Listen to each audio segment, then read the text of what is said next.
Nick Brown's 8th first-class 100, his 5th of what has been an excellent LV County Championship campaign, and his best ever score saw Essex consolidate 3rd place in the 2nd Division with a 5-wicket win over Leicestershire at Grace Road.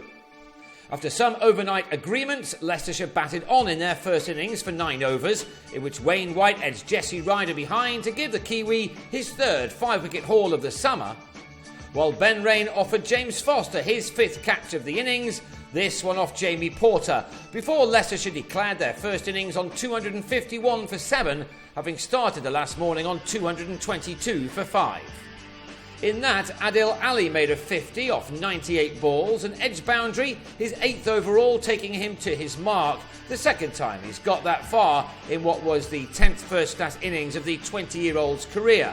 Essex then batted for 5 overs before declaring themselves 233 runs behind. Leicestershire came back out and scored 73 for 1 in 14 overs, Ned Eckersley the man out for 30 as he edged Tom Westley to Ryder.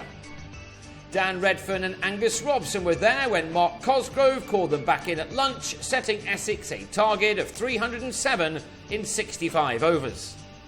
So as the afternoon started, we had a game on, and Dan Lawrence set about the chase in making a sprightly 28, dominating an opening partnership of 36, which used up 10 of the overs available.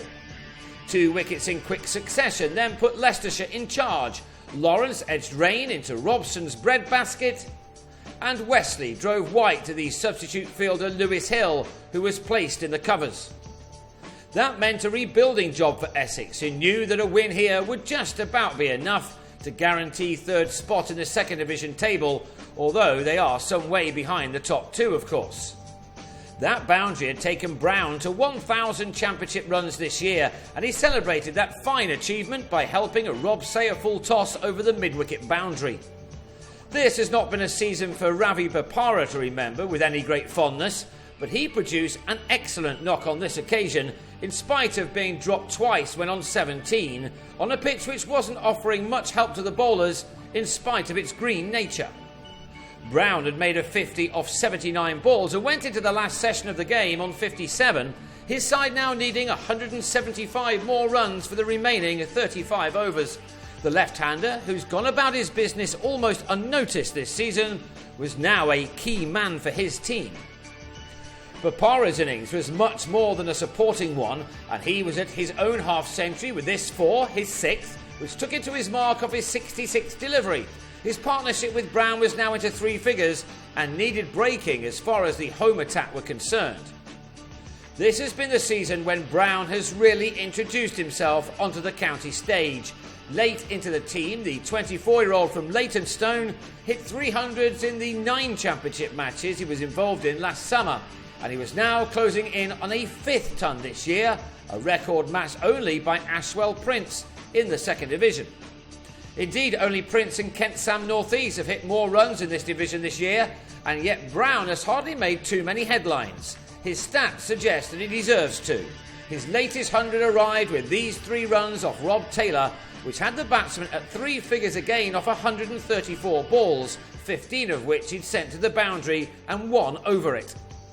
He had given his side a real chance of avenging their loss to Leicestershire earlier in the summer, and he took his partnership for the 3rd wicket with Bopara to 157, those runs being made in 30 overs. Rain then managed to get a ball just to lift a little to have Bopara take a behind for 69, which was the all-rounder's best championship score of the season. It was a wicket which brought in Ryan Tender-Scarter, whose innings added further momentum to the chase. In just 19 balls at the crease, he struck 4 fours and this 1 6, which brought the target down to 60 runs off 14 overs. Leicestershire were not helped by an injury to Charlie Schreck, which limited him to 5 overs, but White kept plugging away and had Tender-Scarter held by Robson after he'd made a speedy 28. 3 overs were then lost to the light, and back on, Ryder on the walk nicked off to Niall O'Brien, Taylor with the wicket. Ryder left with 33 more runs to get from 5 overs, but Brown was still there, and he wasn't going to let his magnificent innings count for nothing. He also knew that a win would just about confirm a 3rd place finish. It was a masterful display from the left-hander, who found the gaps for his boundaries just when he needed to. A better chase you really could not plan. Brown also went past his previous best score of 143. His first ever 150 was completed with just 3 runs required. What an innings it had been from a man who on this form must soon be looked at by those at the top of the game. He'd faced 183 balls, hit 24s and 1 6 and had timed his knock to perfection. 2 balls later, with seemingly heavy legs, he struck the winning run in the 60th over, 13 balls of the game to spare. He could leave the pitch a very proud man indeed. Brown's innings ending on 151 as Essex chased down their target with 5 wickets still in the bank. So Essex took 18 points for their victory, their 6th of the summer, and that now has them 16 points clear of Northamptonshire and 17 ahead of Glamorgan in the battle for 3rd spot, and a game at home to title chasers Lancashire to come. After taking only 2 points here, it was confirmed that Leicestershire, even without the 16-point fine they received recently, would have claimed the wooden spoon for the 3rd year in a row, but the signs are there for a better future.